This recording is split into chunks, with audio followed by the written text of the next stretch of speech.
ప్రజలారా ఇవి ఎంత ప్రమాదకరమైనటువంటి పరిస్థితిలో ఉన్నాయంటే పాలతోని జాగ్రత్త. ప్రతిరోజు 25కి పైగా టెస్టులు నిర్వహిస్తారు కాబట్టి పాలుంటాయి పూర్తిగా ప్యూర్. ఈ మధ్య హెరిటేజ్ మిల్క్ ఏంటో తరచుగా విరిగిపోతూనే ఉంటున్నాయి. 24/7 ఈ రోజు డేట్ షాప్ నుంచి తెచ్చుకున్నాం, కాసుకున్నాం. ఇలా స్టవ్ మీద వేసిన వెంటనే 2 ప్యాకెట్లు కూడా విరిగిపోయాయి. అసలు దీనిపై కంపెనీ కూడా ఏమన్నా సరైన చర్యలు తీసుకుంటే బాగుంటుంది. హెరిటేజ్ అనేది ఉందా?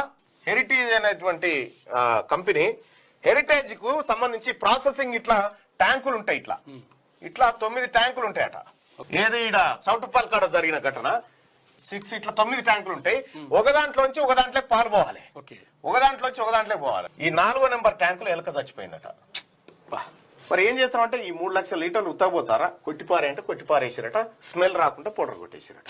అర్థమైపోయింది. ప్రతిరోజు 25కి పైగా టెస్టులు నిర్వహిస్తారు కాబట్టి పాలుంటాయి పూర్తిగా ప్యూర్. కేరళ ప్రభుత్వం హెరిటేజ్ అనే సంస్థను కల్తీ పాలు అమ్ముతుందనే ఒక ఆరోపణ మీద మరి వారు కేరళ రాష్ట్రంలో ఆ సంస్థ పాలు అమ్మడానికి వీల్లేదని నిషేధించిన ఉత్తర్వులు. ప్రతిరోజు 25కి పైగా టెస్టులు నిర్వహిస్తారు కాబట్టి పాలుంటాయి పూర్తిగా ప్యూర్.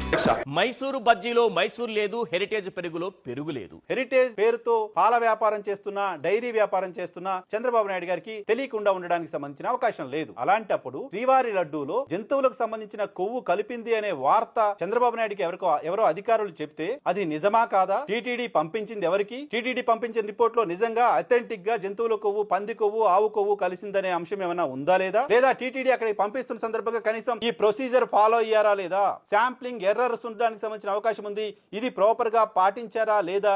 కనీసం చెక్ చేసుకోవాల్సిన బాధ్యత చంద్రబాబు నాయుడు గారి పైన ఉంటుంది. ప్రతిరోజు 25కి పైగా టెస్టులు నిర్వహిస్తారు కాబట్టి పాలుంటాయి పూర్తిగా ప్యూర్ కదా. ఎందుకంటే ఇంత పెద్ద స్టేట్మెంట్ ఇస్తున్నప్పుడు నిజంగానే కలిసి ఉంటే శిక్షించాలి, విచారణ జరుగుతుంది, సుప్రీంకోర్టు పర్యవేక్షణలో ఉంది, ఓకే. బట్ ఇంత పెద్ద వ్యవహారం జరుగుతున్నప్పుడు, ఇంత పెద్ద స్టేట్మెంట్ ముఖ్యమంత్రిగా ఇవ్వవలసి వచ్చినప్పుడు, సుదీర్ఘకాలం పరిపాలన చేసిన వ్యక్తిగా ఆహారాల కల్తీ జరగకుండా చూడడానికి సంబంధించి ఏం చేయాలి, ఆహారాలు కల్తీ చేస్తున్న వాళ్ళపైన ఏ రకమైన కేసులు పెట్టాలి, ఏ రకమైన చట్టాలు ఉండాలి, ఇవన్నీ కూడా చేసిన ముఖ్యమంత్రి కదా మీరు. సో ఆహారం కల్తీ జరుగుతున్న సందర్భంగా కల్తీ జరగకుండా చూడడానికి సంబంధించో, కల్తీ చేసిన వాళ్ళపై చర్యలు తీసుకోవడానికి సంబంధించో, కల్తీ ఉందా లేదా చెక్ చేయడానికి సంబంధించిన మెకానిజం ఏంటో కూడా చంద్రబాబు నాయుడు గారికి తెలిసి ఉండాలి కదా.